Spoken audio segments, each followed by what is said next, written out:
मिरज इथं पोलीस प्रशासन, मनपा प्रशासन आणि शांतता कमिटीची मोहरम सणाच्या निमित्तानं बैठक आयोजित करण्यात आली होती। या बैठकीमध्ये मोहरम सण हा डॉल्बी मुक्त म्हणजेच ध्वनी प्रदूषण मुक्त साजरा करण्याचा निर्णय घेण्यात आला। हिंदू मुस्लिम ऐक्याचं प्रतीक असलेलं मिरज शहर हे सर्वधर्मीय एकत्र येऊन या ठिकाणी सार्वजनिक उत्सव साजरे करत असतं। त्याप्रमाणेच मोहरम सण साजरा करत असताना डॉल्बी मुक्त साजरा करण्याचा शांतता कमिटीच्या बैठकीमध्ये निर्णय झाला। सांगली, मिरज आणि कुपवाड महानगरपालिकेच्या मिरजेतल्या विभागीय कार्यालयात पोलीस अधीक्षक संदीप घुगे, महापालिकेचे उपायुक्त संजीव ओवळ, शांतता कमिटीचे सदस्य, विविध राजकीय पक्षांचे नेते, कार्यकर्ते यांची बैठक आयोजित करण्यात आली होती। या बैठकीत शांतता कमिटीच्या सदस्यांनी मोहरमविषयी विविध सूचना मांडल्या। यंदाचा मोहरम डॉल्बीमुक्त आणि नशामुक्त केला जाणार आहे। सर्वांनी शांततेत हा सण साजरा करावा। बेकायदेशीर वागणाऱ्यांच्यावर कडक कारवाई केली जाईल असा इशारा पोलीस अधीक्षक संदीप घुगे यांनी दिलाय।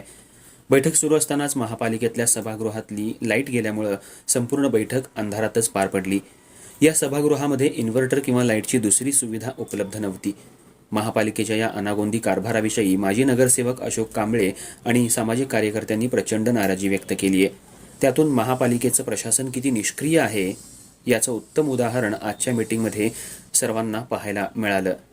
या बैठकीला सांगलीचे पोलीस उपअधीक्षक अण्णासाहेब पाटील, मिरजेचे पोलीस उपअधीक्षक प्रणिल गिल्डा, मिरज शहर पोलीस निरीक्षक अरुण सुगावकर, महात्मा गांधी पोलीस ठाण्याचे पोलीस निरीक्षक सुधीर भालेकर, मिरज ग्रामीण पोलीस ठाण्याचे पोलीस निरीक्षक भैरव तळेकर, मिरज MIDC पोलीस स्टेशनचे पोलीस निरीक्षक दीपक भांडवलकर, सांगली जिल्हा वाहतूक शाखेचे पोलीस निरीक्षक मुकुंद कुलकर्णी, महापालिकेचे मिरज उपायुक्त संजीव ओहोळ, माजी नगरसेवक अशोक कांबळे, गजेंद्र कल्लोळी, असगर शरीक मसलत, जहीर मुजावर, निहाल शरीक मसलत, ॲडव्होकेट A काझी यांच्यासह विविध संघटनांचे अध्यक्ष, पदाधिकारी, सदस्य उपस्थित होते।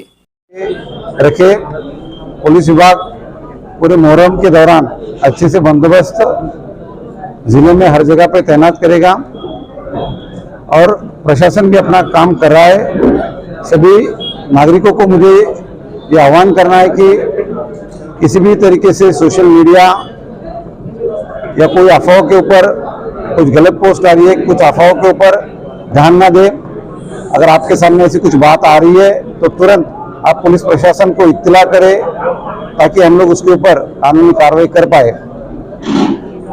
आज तक सांगली जिले में ये त्यौहार बड़ी शांति से मनाया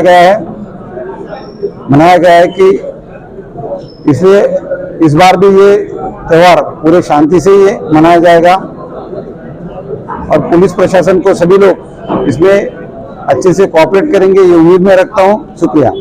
मीटिंग में ये भी बात रखी गई है कि डॉल्बी और नशा मुक्ति ये दोनों भी इस बार रहेंगे।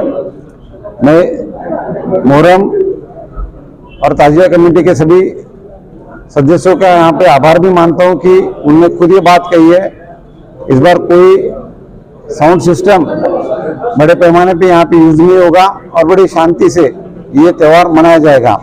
पुलिस विभाग भी जो नशाखोर है, जो नशा करने वाले हैं, नशे की चीजें बेचने वाले हैं, उनके ऊपर भी अपनी कानूनी कार्रवाई कर रही है। मोहरमच्या निमित्त शांतता कमिटीची आज बैठक होती आणि आमच्या शहराचा इतिहास आहे।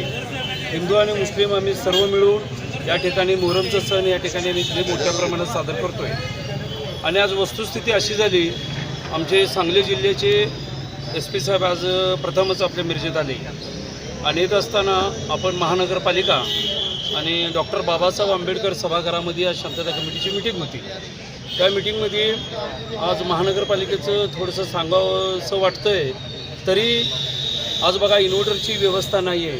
आज एवढा मोठा अधिकारी आपल्या गावात येतोय आणि महानगरपालिकेमध्ये अंधारामध्ये त्यांनी शांतता कमिटीची मीटिंग घेतात, हे थोडंसं खंत वाटतंय। म्हणून महानगरपालिकेच्या अधिकाऱ्यांना विनंती आहे की कृपया 2 ते 3 दिवसामध्ये या महानगरपालिकेमध्ये इन्व्हर्टरची व्यवस्था नाही झाली तर आम्ही पूर्ण सांगली, मिरज, कुपवाड महानगरपालिकेची अंधारात बसून आणि किंवा तुमची AC किंवा फॅन बंद करून तुम्हाला आम्ही काम करायला लावू। अधिकाऱ्यांनी या ठिकाणी Republican party of India Ashok Kamble गट यांच्या वतीने मी आवाहन करू इच्छितो।